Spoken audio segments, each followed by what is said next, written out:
So Mahalia changes the narrative on multiple fronts. From a media standpoint, we look at taking media that maybe people would look at and say, oh, well, if you're against sexual exploitation or you're against slavery, we're gonna have this very clean-cut, kind of polished, safe kind of media. And one way that Mahalia changes the narrative is to not be safe. We do talk about sexuality. We do have very blatant, disturbing images about racism and about things that have happened. We have a fashion show coming up where one of the segments will literally reenact portions of the protests, but it is something that begs the question. It opens up the eyes. So Mahalia, from a media and an artistic standpoint, forces the conversation. And it starts to change the narrative there because it opens the conversation for so many things that people do not want to talk about. From a business standpoint, it challenges and partners with entrepreneurs and other artists to reimagine their brand. Pardon me and my tone. You can't step to my throne. They ain't working like me. I did this on my own. The minute you let those raw feelings and that vulnerability out, that's the second that you start accepting it and you start using it as a way to power and motivate yourself. A lot of our products so far have been kind of unisex. You can see it on both boys and girls.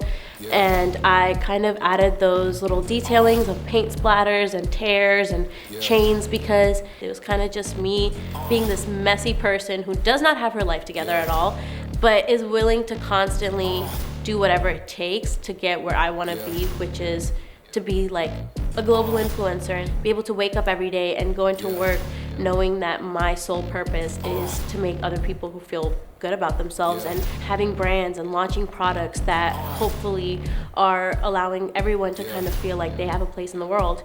And then for me, the chains are kind of me breaking the chains that I had where people were kind of holding me back a lot of the times, and that could be my family mainly, or it could be my friends, or it could just be the fact that my own inner conscience is just kind of, holding me back from doing bigger and better things because I have a voice in the back of my head that says, you're not gonna have that same effect that you think you are. You asking where we been, huh? I don't know where to begin, huh? All this dirt on my skin.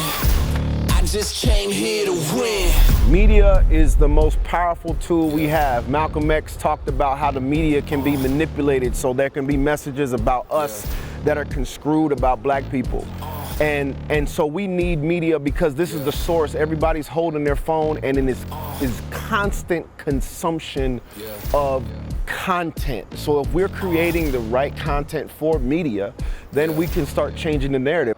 We know it is the biggest tool. So if we know it in an evil sense, we should use it for good. And we should use it to tell other people's stories, and we should use it to forward justice. So God has given us media to use it for His glory and to use it to love people and embrace other cultures and learn from them. Where would we be if we didn't see whatever movie, fill in the blank, or hear whatever story? Just think, what if media wasn't there for the I Have a Dream speech?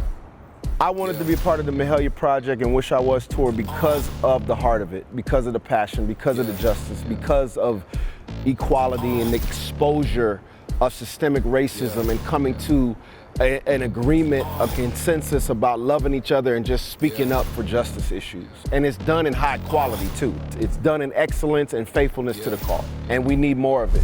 So it's time that we feel a little bit discomfort. Major look, huh?